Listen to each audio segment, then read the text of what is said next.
إن الحمد لله نحمده ونستعينه ونستغفره ونعوذ بالله من شرور أنفسنا ومن سيئات أعمالنا من يهده الله فلا مضل له ومن يضلل فلا هادي له وأشهد أن لا إله إلا الله وحده لا شريك له وأشهد أن محمدا عبده ورسوله يا أيها الذين آمنوا اتقوا الله حق تقاته ولا تموتن إلا وأنتم مسلمون فإن أصدق الحديث كتاب الله وخير الهدي هدي محمد صلى الله عليه وسلم وشر الأمور محدثاتها وكل محدثة بدعة وكل بدعة ضلالة وكل ضلالة في النار. Allahun xhalla shanu falendrojmë, prej tij ndihmë dhe falje kërkojmë. Atë që udhëzon i madhi Allah nuk ka kush e devion, dhe atë që devion i madhi Allah nuk ka kush e udhëzon. Salavatet, selamet, përshëndetjet tona ja dërgoj Muhammed Mustafa sallallahu alaihi wasallam, familjes së tij të ngushtë, shokëve të tij fisnik dhe trima, dhe mbi ata muslimanë të cilët e ndjekin dhe kanë me ndjekjet Islam deri ditën e gjykimit. Xhamat e pranishëm, ne jemi në vazhdim të pjesës së dytë të hadithit, ku filluam hutbën e kaluar me shpjegu një hadith të pejgamberit alayhi salatu wassalam, për me dhënë kuptim dersit, për e cekim edhe njëherë hadithin e pejgamberit alayhi salatu wassalam, ku thot Resulullahi alayhi salatu wassalam, ka qenë njëri i cili ka shku ta viziton një vllaun e vet, një shokun e vet me një fshat. Në rrugës, Allahu xhalleshanu e dërgon një melaçe në formën e njeriut dhe e pyet këtë udhëtarin i cili po shkon ta viziton vllaun e vet, shokun e vet, a thu vallë, je të shku me vizitu shokun e vet, shokun tanë, për ndonjë çështje të dynjas, për ndonjë borxh? Ky udhëtar i cili e ka marrë rrugën për me shku me vizitu, i thot këtij njeriut, melaçës i cili ka qenë në formën e njeriut, thot jo, thot po shkoj me vizitu për shkak se e du për Allah, edhe për këtë shkak du të shkoj ta vizitoj, të jap një selam, të ndej, të jap pyesi hallet, dertët edhe të kthejnë atë vendlindja apo të vendi ku jetoj. Atëherë ky njeri, melaçja në formën e njeriut, i thot Allahu më ka dërgu me të dhon ty selam, me ta çu selamin, se Allahu xhalleshanu don më shumë se sa ti që shkon me vizitu vllaun tënd. Andaj dashuria për Allah këtu te kjo hadithi i kemi dy mesele. E para është që njeriu duhet ta don shokun e vet ndonjë për Allah e jo për interes. Për këtë pikë folëm hutbën e kaluar. E dyta, pasi meselja e dytë, çështja e dytë është ku njeriu e don shokun e vet për Allah, farefisin e vet për Allah. E nuk mjafton vetëm unë e du për Allah dhe një SMS për ja lishoj, edhe çdo 5 vjet me e vizitu, apo çdo 10 vjet me i qel telefon, e kjo nuk është dashuria për Allah. Dashuria për Allah është që njeriu kur e don dikan shkon e viziton. E tash do të ndalemi te kjo pika e dytë, vizita e farefisit. Sidomos këto grubeçar të cilët e thamë edhe hutbën e kaluam, lojnë apo marrin kilometra në rrugë për me vizitu nanën dhe babën, farefisin, akraban, shok, andaj edhe ky udhtim ka çmim te Allahu xhalleshanu. Mos ta mendon dikush se unë vi kot i harxoj 2.000, 3.000, 5.000 euro edhe s'ma ditën vallahi farefisi, s'ma ditë i shoku, jo, ta din Zoti.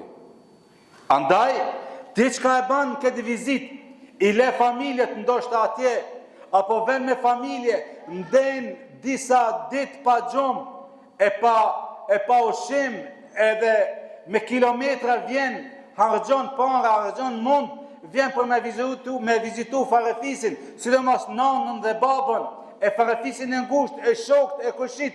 Andaj ky udhtim padyshim se nuk është hoç, edhe nuk ta çon Allah hoç, po ka çmim te Allahu subhanahu wa taala.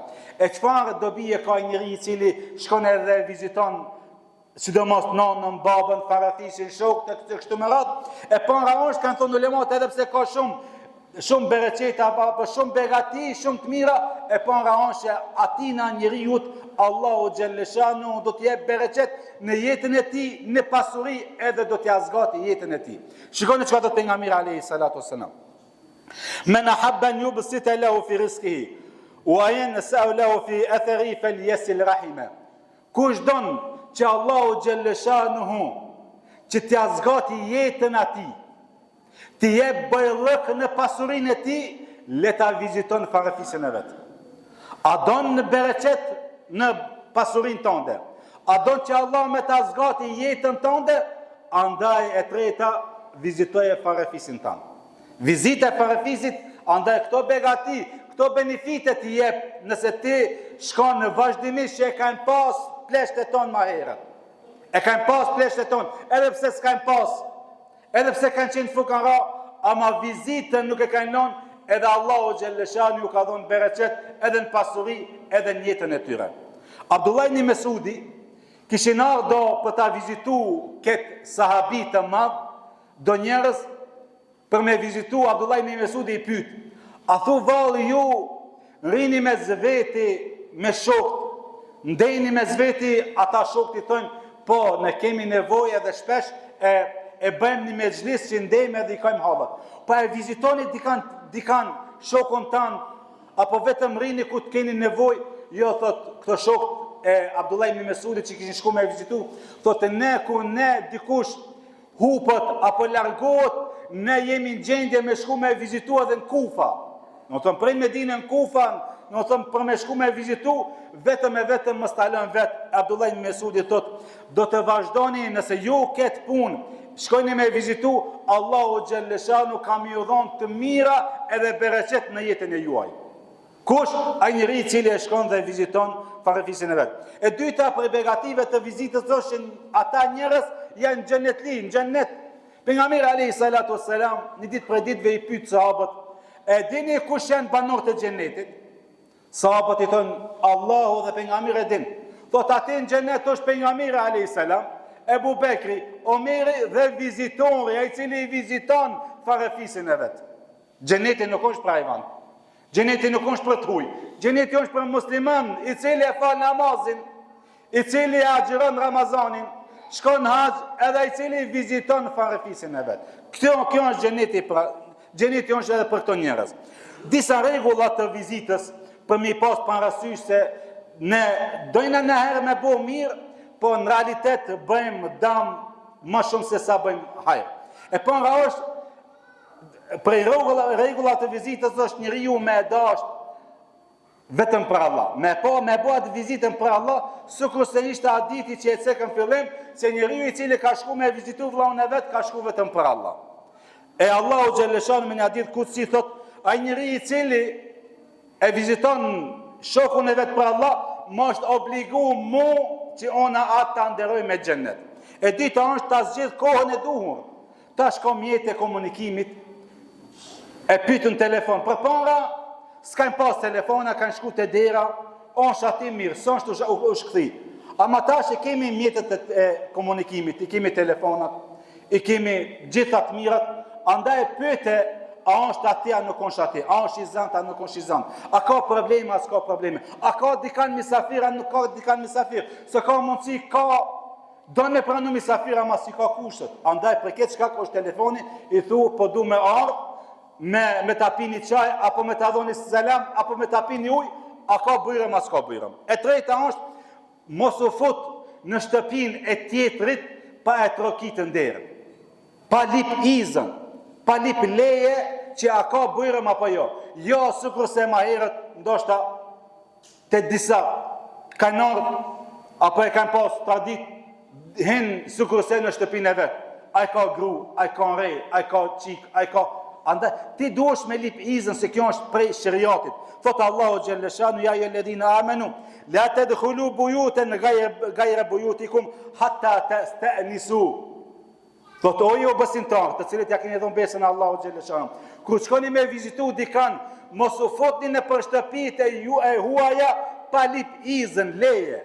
Nëse ata ju thonë irgjiu, ktheuni, sepse ka telashe, ka probleme.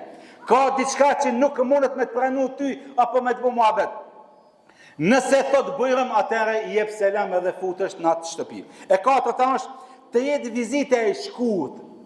Mos të jetë vizita e gatme tan ditën. Sidomos me ne, kanë thonë ulemat, me qenë vizita sa do domaçini, sa ka qef domaçini. Në herë domaçini ka qef që ti me nejt 5 minuta. Shembëll të smuri, e ka të smut nanën babën, ata andaj, mos shko ti në me nejt me sahat ati. Sa se ka gajlen tonë dhe tash, se ka gajlen e smundi që e ka në shtëpi. E ka nanën, e ka babën, e ka e vladin. A nëse dikush ka qef që ti me nejt me sahat, 1 sahat, 2 sahat, 3, ju pajdiset muhabeti, andaj ne. Sa ka qef domaçini, aq edhe ti shfrytëzoj vizitën. Nëse ka qef domaçini 1 sahat, 1 sahat, 2 sahat, 2 sahat. Nëse ka qef domaçini 5 minuta, sidomos të ismun, të shkon e viziton, ja çon një sok edhe kthesh. E pesta është shfrytëzoj vizitën tonë dhe ti çka bën me ndonjë këshill, çka ka nevojë ata njerëz për vizitën tonë. Nëherë ka nevojë ti si hoç, ti si domaçin, ti si axhi me shku dhe me vizitu, shembëll nipin, besët edhe mi dhon këshilla. Jo me hidhe me dalë si tron, si stup.